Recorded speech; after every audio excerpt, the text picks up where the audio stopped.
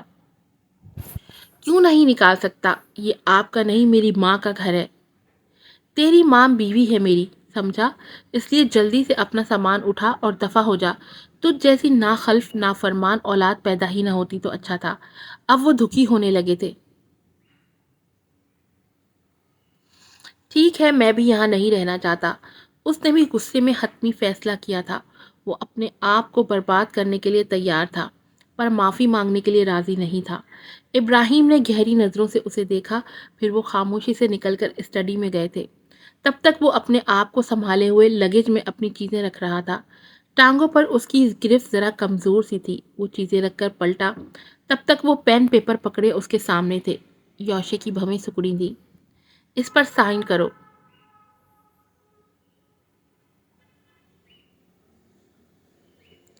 یوشے نے نہ سمجھی سے پیپر کو دیکھا اور پھر ابراہیم کو۔ کیوں؟ کیونکہ تم نیمل کو طلاق دے رہے ہو۔ ابراہیم نے یہ بات کس تکلیف سے ادا کی تھی وہی جانتے تھے، لیکن اس وقت نہ وہ اپنے باپ کی خواہش کا سوچ رہے تھے اور نہ بیٹے کی مرضی کی۔ انہیں فکر تھی اس وقت صرف نیمل کے مستقبل کی۔ لمحے کی خاموشی کو یوشے نے توڑا۔ میں اسے طلاق نہیں دوں گا۔ کیوں؟ وہ اس کی بات پر حیران تھے۔ کیونکہ یہ میرا اور اس کا ذاتی معاملہ ہے۔ اب اس معاملے میں ذاتی کچھ نہیں رہا۔ چپ کر کے سائن کرو، وہ ذرا سختی سے بولے۔ وہ الماری سے ٹیک لگا گیا کیونکہ اسے ابھی بھی کھڑے ہونے میں مشکل ہو رہی تھی۔ 12 سال پہلے آپ اور دادا نے زبردستی یہ فیصلہ میرے سر پر مسلط کیا تھا، پر ہوا کیا؟ میں یہ رشتہ پھر بھی نہیں نبھا پایا۔ اب پھر آپ زبردستی کر کے اس رشتے کو ختم کرنے کی بات کر رہے ہیں، تو کیا ہوگا اس سے؟ میں پھر آپ کی بات نہیں مانوں گا۔ آپ میری عادت سے واقف ہیں۔ جتنا زیادہ آپ اس بات کا مطالبہ کریں گے، میں اتنا ہی انکار کروں گا۔ ابراہیم نے ٹھنڈی سانس کھینچی۔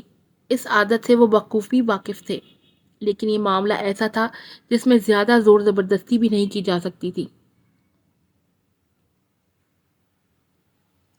تو پھر تم سیدھا سیدھا یہ کہو نا کہ تم اس کی زندگی برباد کرنا چاہتے ہو۔ نیمل کے معاملے میں تم پر ذرا اعتماد نہیں کر سکتا۔ نہ کریں، اس میں میں کچھ نہیں کر سکتا۔ اس نے لاپرواہی سے کہا۔ وہ ڈھیٹوں کا سردار تھا، وہ اچھی طرح جانتے تھے۔ اور رہ گئی اسے چھوڑنے کی بات، تو اسے ساتھ رکھ کر میں نے کیا کرنا ہے؟ کم از کم یہ بات تو وہ اس وقت سچ ہی کہہ رہا تھا۔ جب اسے چھوڑنا چاہتے ہو تو ابھی کیوں نہیں؟ وہ اس کے جواب پر دانت پیس کر بولے۔ چھوڑ دوں گا بہت جلد، پر اس سے ملنے کے بعد۔ کہتے ہی وہ سیدھا کھڑا ہوا۔ یوشے، میں نیمل کی وجہ سے تمہیں آخری موقع دے رہا ہوں۔ اپنے آپ کو ٹھیک کرو، ورنہ سال کے اندر ہی اندر اسے طلاق دے دینا، سمجھے؟ کیونکہ اس سے زیادہ انتظار میں کر نہیں سکتا۔ وہ اس کی آنکھوں میں دیکھتے درستی سے بولے۔ اس سے زیادہ میں اسے رکھ بھی نہیں سکتا۔ وہ بھی ان کی آنکھوں میں جھانکتے کہتے ہی اپنا مختصر ترین سامان اٹھایا تھا، پھر اسٹڈی میں جا کر اپنا لیپ ٹاپ اٹھا کر واپس کمرے میں آیا۔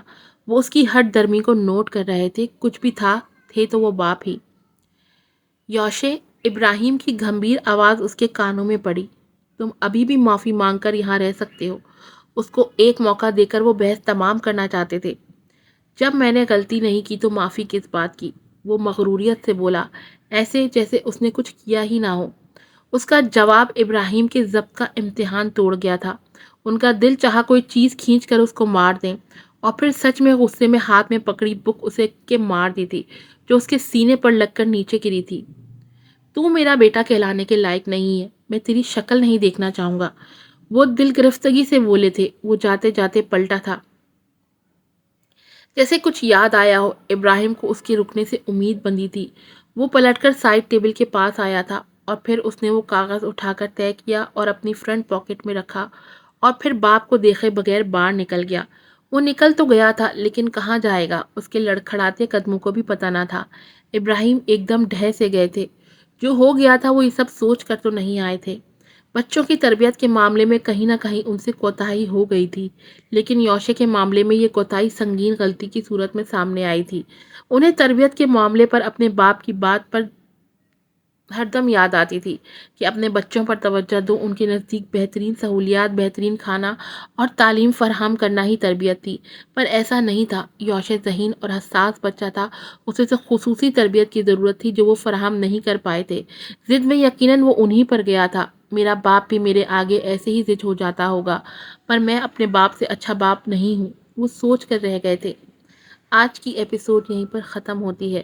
امید ہے آپ کو پسند آئی ہوگی۔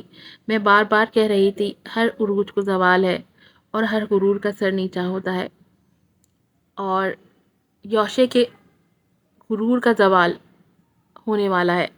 پھر ملوں گی آپ سے نئی ایپیسوڈ کے ساتھ۔ السلام علیکم۔